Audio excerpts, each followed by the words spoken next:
Okay guys, I've got my GH5 here. I am going to run through the night time-lapse settings for the GH5, very similar to the G85, but I'm going to run through them anyways just for anybody who has a GH5 that just wants to watch the GH5 video.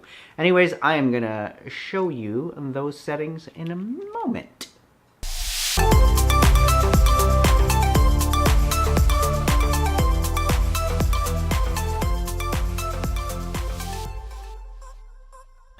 So I was able to get out the last couple nights and take some time lapses to try and put this video together. The weather has not been cooperating, but I had an opportunity, so I went out and did it. It was cold outside.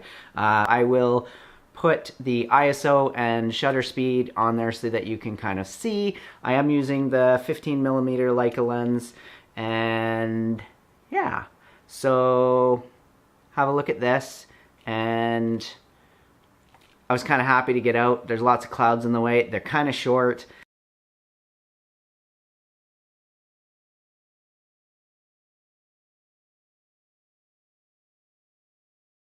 So let's not waste any more time. Let's get to those settings. You can follow along with your camera.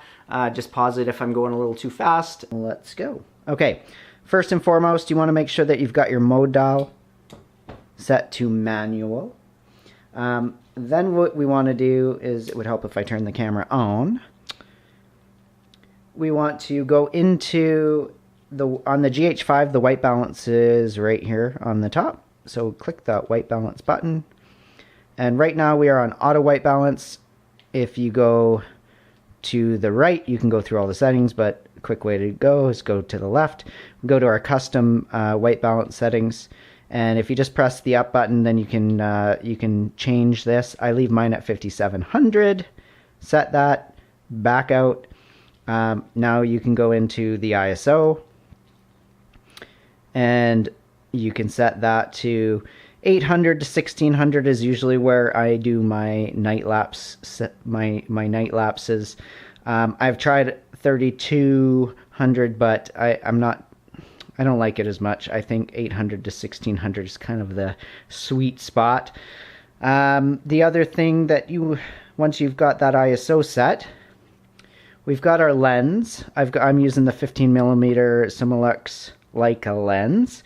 So I've got it on auto for the aperture. That allows me to adjust the aperture to what I want with the front dial here. But if you don't want to make a mistake and knock that by accident, you can set that if you have the option, and that will be good. Okay, so next, if you go into the menu and you go under this camera setting here at the top, go to page 3. At the very top, we got long shutter noise reduction. You want to make sure that you've got that turned to off. If you want to experiment with it, go right ahead.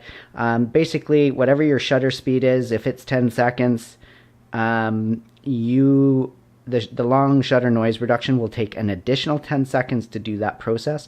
If you're doing longer exposures, then the problem is that it'll create gaps in your time lapse, and just because now instead of 20 seconds, you're 40 seconds between photos, it's not a good idea. I don't like it. I'd rather not. So skip that. So now that we've got that long shutter noise reduction turned to off, jump down to page 4. And that's going to be our time-lapse animation.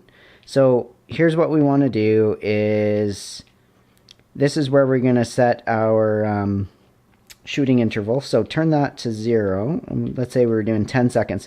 Now, if you're doing a 10-second shutter speed, you want to do 11 or 12 seconds, and that's going to give the camera a couple seconds to write to the card if necessary. So I've been getting away with 1 second, but I think 2 is a little bit more safe depending on what kind of card you have and how fast the write speed is and whatnot. So I do recommend adding a little bit of time to that. Otherwise, you will get gaps in your count, in your picture count. So don't yeah, give it some time. 240 frames is what I have set. Every 24 frames is 1 second of video, so 240 is going to give me 10 seconds for my time lapse. If you have your camera set with the correct time, it's going to tell you when that is going to finish. So if I add more, basically I'm getting 100 frames every half an hour. So 240 frames, and that's good. So then we can set that back out. Now that's all set up. So now that we've got that all worked out, let's talk about our focusing. We want to go and have our focus lever on manual focus, and that is going to then lead to how do we focus in the dark on a star. So you would have to use your focus ring, you'd have to try to focus on some star or some faraway object.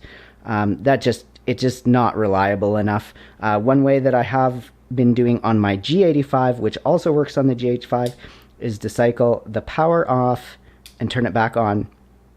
And that basically will set this lens to infinite focus, which works perfectly for what I've been doing. It is the Leica lens, and all of my Leica lenses do it. So I do not know if another brand will do it or not. So I am going to show you how to do a focus one other way. If you have a G85 and you just happen to be watching this video, it will work for you as well, and it's actually quite simple. Change your focus lever back to autofocus, and while you're outside, either look at a mountain, far distant object. If it's already nighttime and the moon is out, point at the moon. If it's dark and you can only see the stars, try to find a bright star and basically look at it through the camera. Hold this halfway down to get your autofocus to do that, to make the autofocus sound. So that's focus now. And then what I want you to do is take that focus lever and just simply go back to manual. Do not hit your focus ring after that point, because that is now in focus. You can set that up on your tripod. Okay, so your mode drive dial on the left, in order to do your time lapse. Now, once you're set up on your tripod, you want to take a couple shots. You want to make sure that you're getting the shots that you want to get. So then you can take that and you can turn that to your time-lapse setting. You are ready to go now once you click the shutter button, or better yet, you should have a remote shutter button so that it doesn't do this for the first couple of frames or the first frame. But if you don't have one, it's no big deal. Take your photos, drop the first photo, and you should be good to go. So you've got your camera all set up, it's all ready to go. One more thing, when it's on the tripod and you're taking your sample photos, you are going to use this rear dial on the GH5 to change your shutter speed. You'll watch for it right down there, and you're going to watch your exposure to get somewhere as close to 0 as you can, and that is where you're going to change your ISO to get that to work. But you'll need to experiment with that a bit, because it's different based on what the light is doing around you. If it's really dark skies, you're probably going to have to increase the ISO quite a bit. But anyways, give it a try, experiment with it, but that is how you adjust your shutter speed. So those are the settings for the GH5. I hope that they made sense to you. If they didn't, drop me a comment below. Maybe I can clarify something for you. But other than that, get out there, enjoy doing some night time lapse with your GH5, and yeah. If you like this video, click that like button. If you want to see more videos, click that subscribe button. And I thank you very much for watching, and I will see you guys next time.